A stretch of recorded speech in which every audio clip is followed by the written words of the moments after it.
feel like I'm sitting in a plane.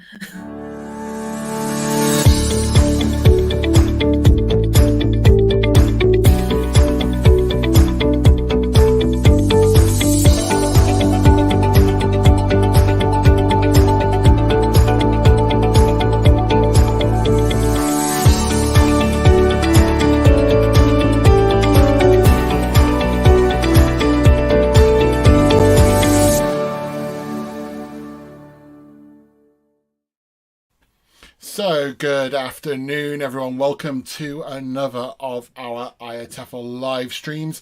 And today we are going to be talking about conference because conference is coming ever nearer, and there are some important deadlines and dates coming up. So today, and in fact, for the next few live streams, we'll be talking about conference.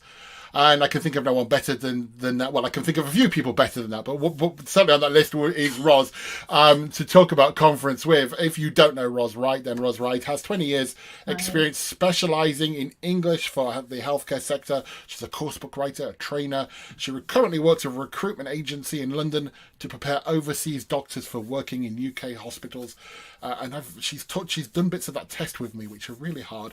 But I know Ros because, like me, she is one of the trustees of IATEFL. She may be one of those that you don't see on camera as much, but she has, for me, one of the most important roles of the board of directors. She's what we call the secretary, but she's the person that keeps us all on track and does all make sure that we attend meetings on time and things like that. But more importantly, Ros has an amazing experience and history with the IATEFL conference. So Ros, over to you. I say amazing history. How long have you been involved with the conference? Because you've been involved in it in many ways, yeah? I have, yeah. It started off as I was a member of the proposals committee. So the proposals committee, for those people that don't know, are the people who sit through the hundreds and hundreds of proposals, literally, that we receive every year for those people wanting to talk at the conference, give a workshop at the conference, and we wheedle those numbers down a little bit and make sure we have the best presentations, best talks during the conference. So I was part of the proposals committee for, I think, 4 years or 5 years. And then I joined the conference committee. And I was with the conference committee for another 4 or 5 years. And last year or the year before, I took on the role of ConfCom chair, just as an interim factor, before Harry took over, and Harry's the current ConfCom chair. I always like the ConfCom. I mean, my committee is DigiCom, which I really like the sound of. I've always liked the sound of ConfCom as well. The ConfCom it sounds like this mythical ConfCom. So ConfCom are in charge of putting the conference together, really, aren't they? Yep. And doing pretty much everything to make it happen. So this year we are obviously going face to face again in Belfast. Yep. How are preparations going for that? Where are we with the conference?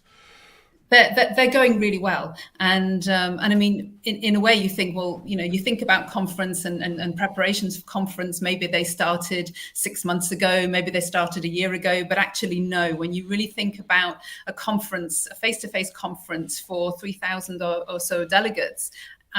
In somewhere like Belfast, this conference actually started preparations for this conference 4 years ago.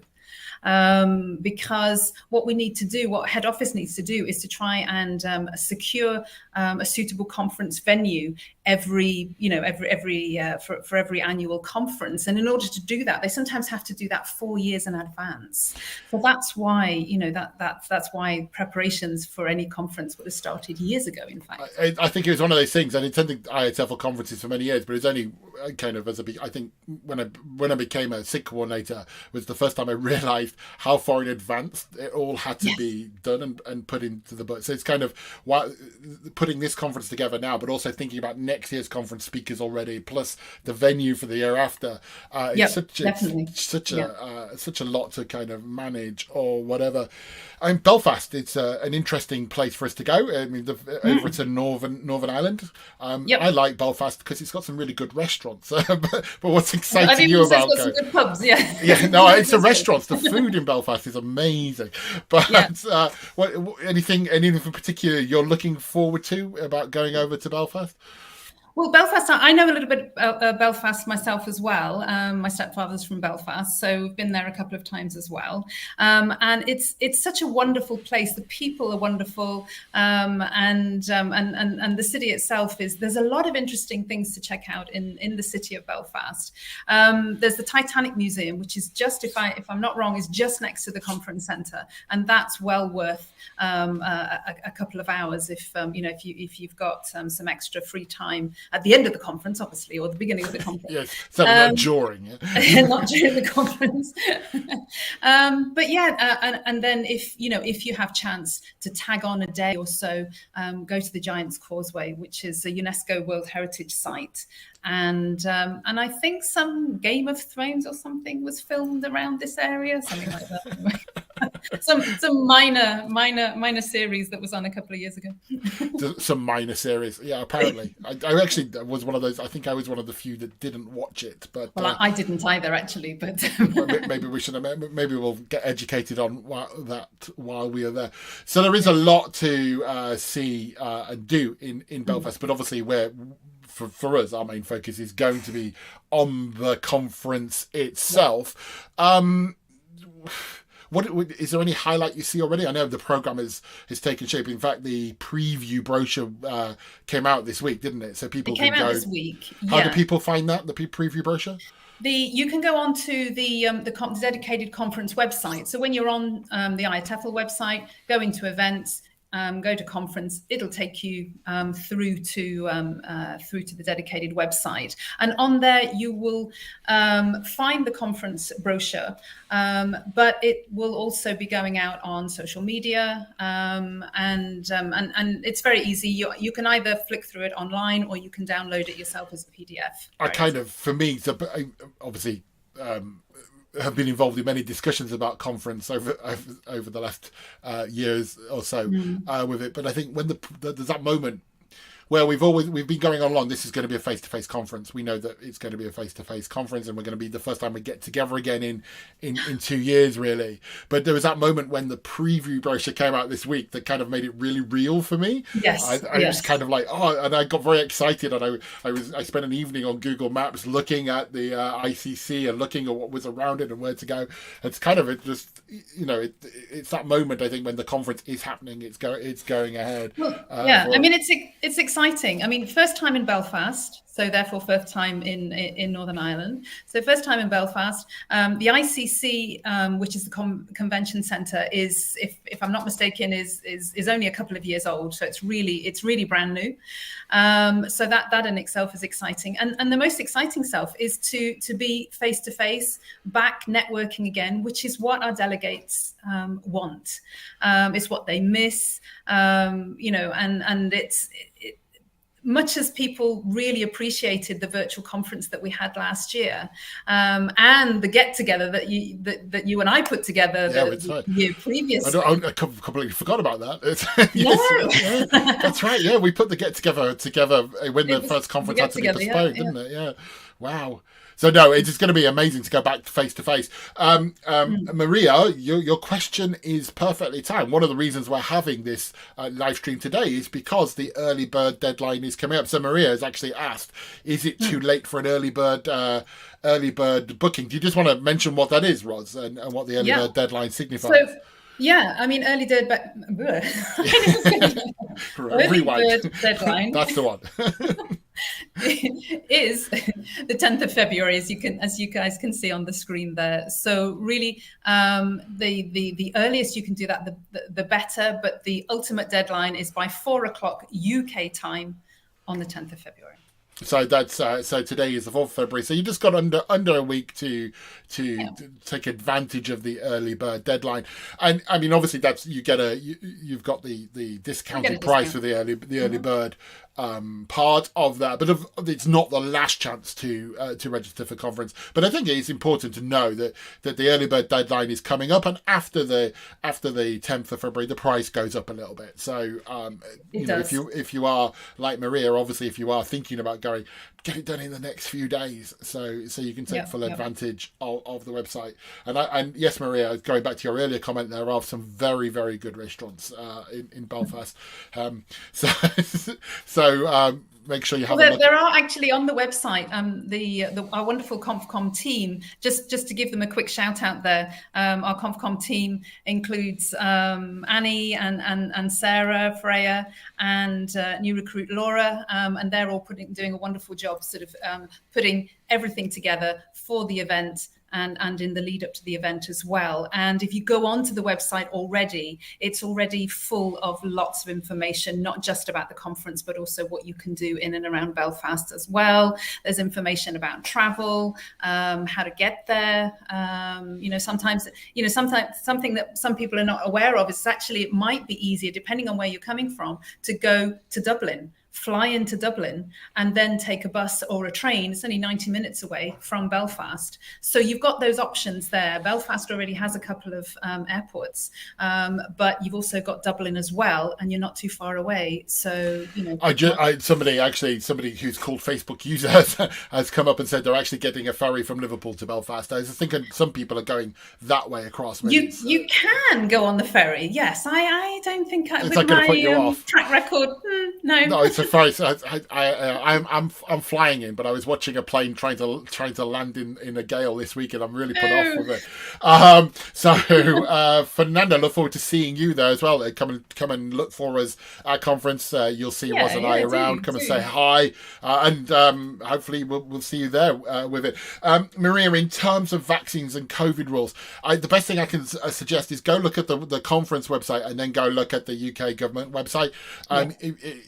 I'm not an expert on which vaccine, what the rules are from them. And most specifically for Northern Ireland, because there can be some differences if people are not aware between what's happened, what the regulations in England or Wales and the regulations in Scotland, obviously, and those. And actually, at this current moment in time, different. Northern Ireland has slightly stricter restrictions than England, but anybody that follows what's happening in the United Kingdom will know that our rules are kind of being pulled back anyway with it, but it would be wrong of us to say something here and give you an answer. So go to the government website, keep a look on that. I would suggest it's probably more about how your country might take you back after you've been than actually what's happening in the United Kingdom, because travel is opening up quite a bit in this country. So, but as I said, I would suggest if you're worried about any of those things, then have a look there. Obviously, with the venue in terms of COVID and all those things, there's a lot of precautions and things that we've put in place, and we'll talk about as we come up. But in terms of entering into the country, go check the website and go see what there is there. But it is a face-to-face conference, so the only way you're going to get to enjoy it is to come to Belfast and take part with us. Good, Maria. Within obviously we're doing everything that we can to work with the convention centre in Belfast to make sure that we are respecting as many of the the COVID regulations as possible. So you might be asked to wear masks, for example. Obviously, we're going to make sure that the centre has made sure that the ventilation system functions correctly, and we will be giving out guidance to delegates as well, and obviously all the usual safety measures in place, and try as much as we can to social distance. I mean, I appreciate that it's not as easy when you haven't seen people for such a long time, but we will be trying our best to do that as well. I mean, I think I drop into conf meetings and with us and other meetings, and I think that everything we're doing as everything that needs to be done to keep the conference COVID safe from a health and safety point of view. Anyway, let's not dwell on COVID, because I think it is important, and I know people have concerns for travel and stuff, but I want to talk about the conference. So if people don't know, this IATEFL conference thing, if people don't know what that is and what that means, when somebody what is the conference? What if somebody's going to go for the first time, what are they going to experience? Where to start? Where to start? Obviously, this year it is a little bit smaller than it has been in the past, right? So I think probably if you're a first timer coming this year, it might be a little bit less overwhelming than usual. So it might actually be a really good one to start with. Talking of first timers, if you are a first timer, then our president, Gabrielle, will be organising a meetup for first-time delegates that will take place on the Tuesday, I believe, during the first coffee break. So if you are a first-time IATEFL conference goer, then pop into his meetup, and it'll be a chance to to network a little bit with like-minded people who are also new to the conference.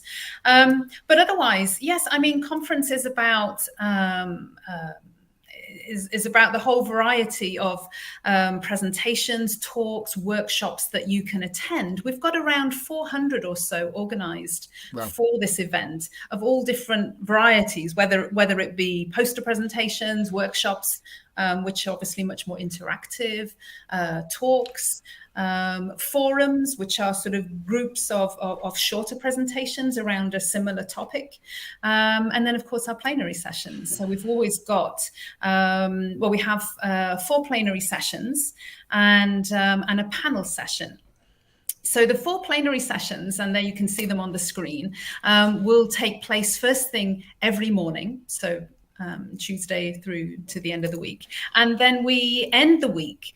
We have a plenary session in the morning, and then we have a panel session in the afternoon. And this year's panel session is actually one that we had started to prepare for conference 3 years ago, about sustainability and ELT, and trying to develop some sort of environmental responsibility within your teaching and within your teaching practice. And so we've got 3 experts from different areas of ELT and representing different countries and different continents as well. We've got Spain, we've got Algeria, and trying to remember, and Kenya, yes. So different aspects of ELT, and that will be a nice session that will be run by Sarah Mount, who also sits on ConfCom with me, and she's going to run that panel session. Otherwise, the plenary talks that we have in the morning are that the topics are chosen as a result of what delegates have asked us for. So the sorts of talks that you'll see, we've got Naira talking about very early learning. So this is not early learning. This is very early learning. Right. And this was an area that came up in delegate feedback, as did Libor's talk on EMI, or English medium instruction. So those 2 talks in particular came up as very popular and the sorts of topics that people wanted to see and developed more in future conferences.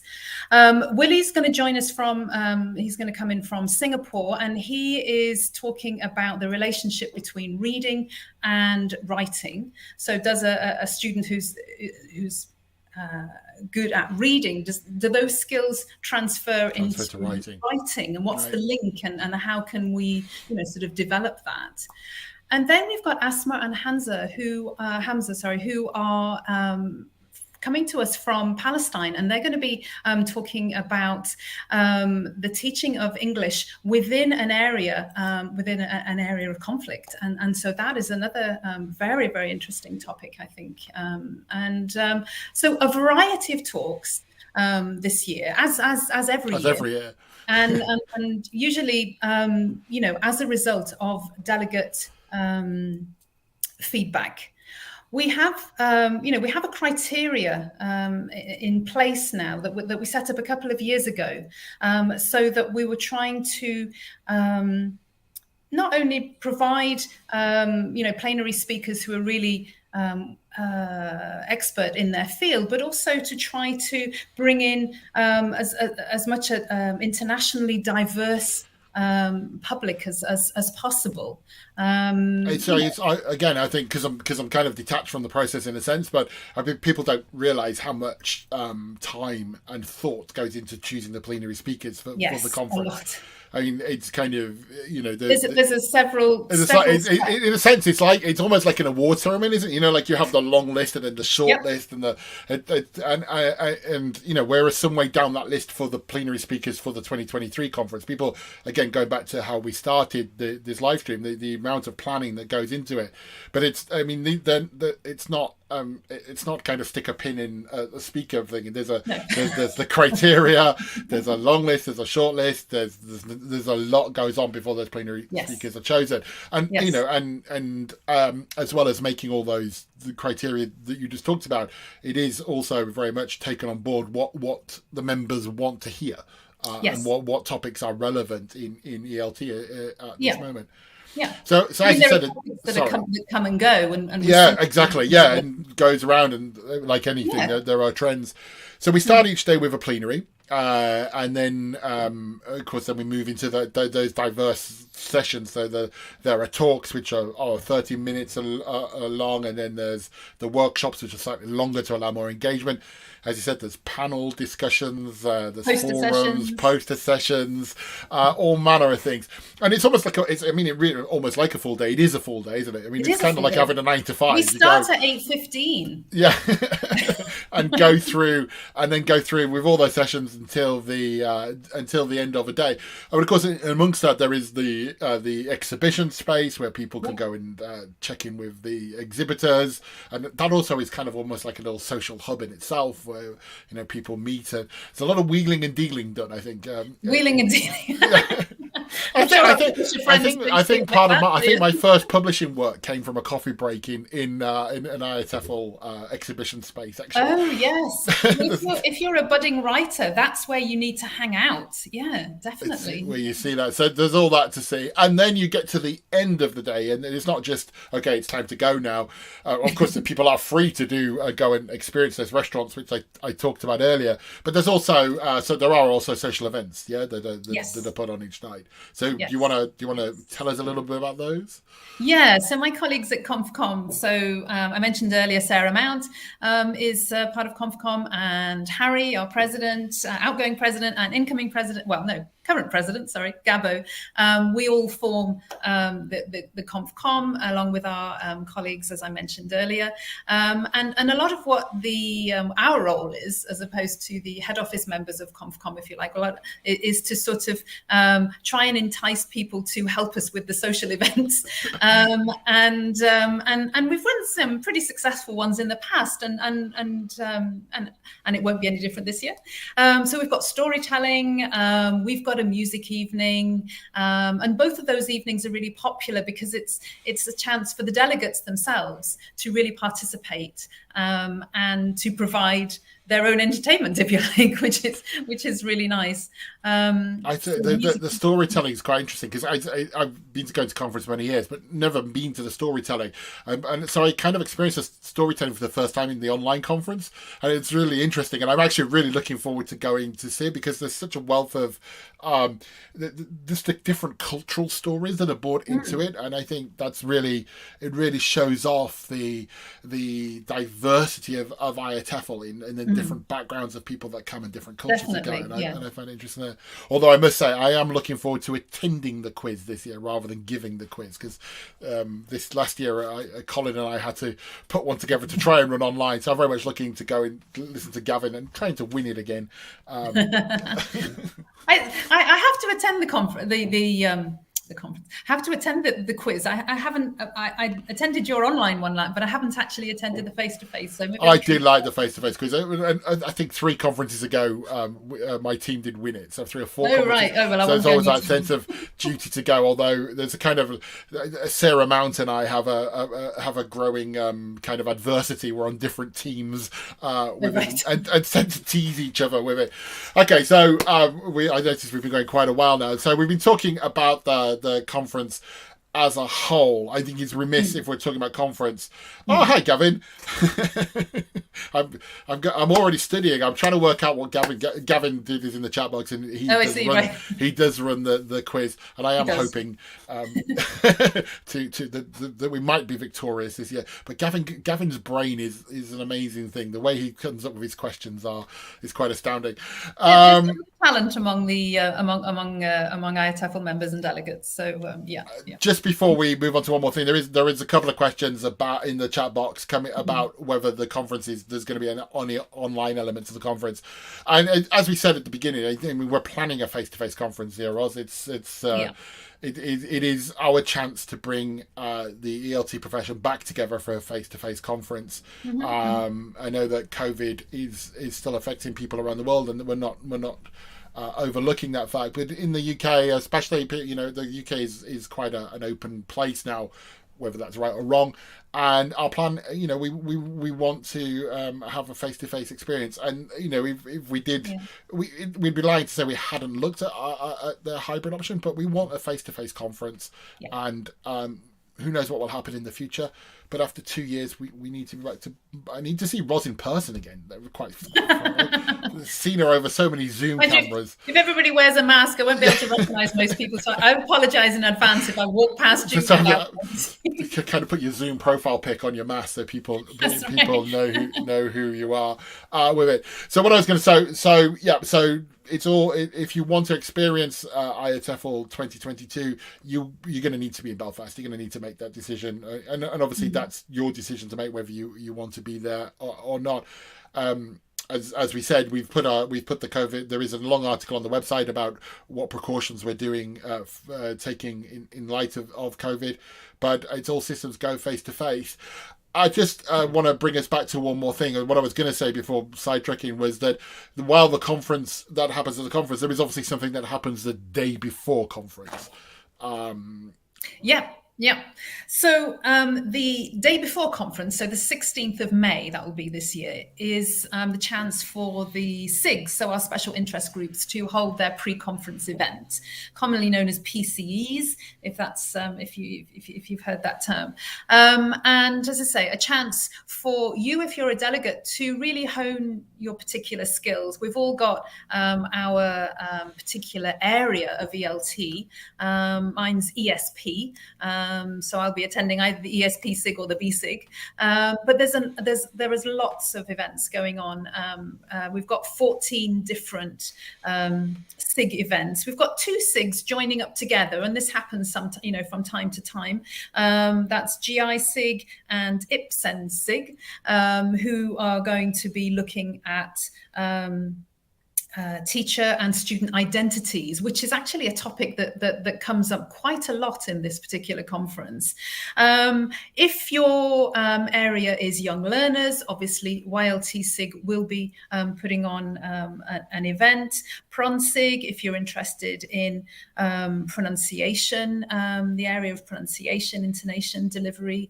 As you can see, if you're already a member of a SIG, then you'll probably already know about these PCEs. But again, do go on to if you go through the IATEFL conference website, you'll then see a page dedicated. You'll see these logos at the top, and you'll see dedicated list. You can then click through to get the details and to sign up for the pre-conference events. Well, since you gave a shout out to your SIGs, I'm going to have to give a shout out to LT SIG. Otherwise, I'll get into trouble. It's obviously Learning Technology SIG, which is where I hail from, and it's how that was kind of what brought me my path into IATEFL, was joining LT SIG. So just to be clear to those of you who may not have been to conference before, you don't have to join the pre-conference event. They're separate from the main conference. They're held the day before. They're almost like a mini one-day event before we get into the main event in Belfast. And you can find information about the pre-conference events either on the SIG's website themselves, the IATEFL conference website, or the IATEFL site itself. And we're coming to the end. I guess we should remind people of the important early bird deadline date, or the dates of IATEFL itself, so people can bookmark them. So dates of the conference itself, 16th to 20th of May, with the pre-conference events on the 16th, and the early bird deadline, I have to say that slowly, on the 10th of February, before 4 o'clock UK time. Sign up. And if we haven't whetted your appetite enough, then do go check social media, go check the website, and to find the preview program of the event, which as we said was published this week, so you can have a look through that, see what's coming up. And over the next few live streams, over the next couple of months, we'll bring you more elements of the conference, hopefully introduce you to some of the plenary speakers, other people that are involved in bringing the event together.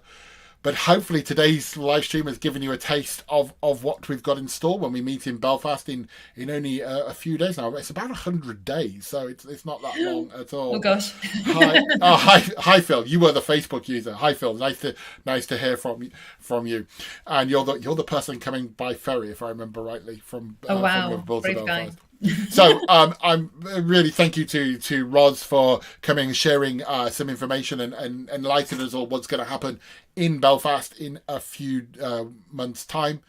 We'll look forward to seeing you again at our next live stream. Look in the social media for when the next one is coming up. As I say, hopefully we'll be bringing you plenary speakers and more about conference as the date gets ever closer.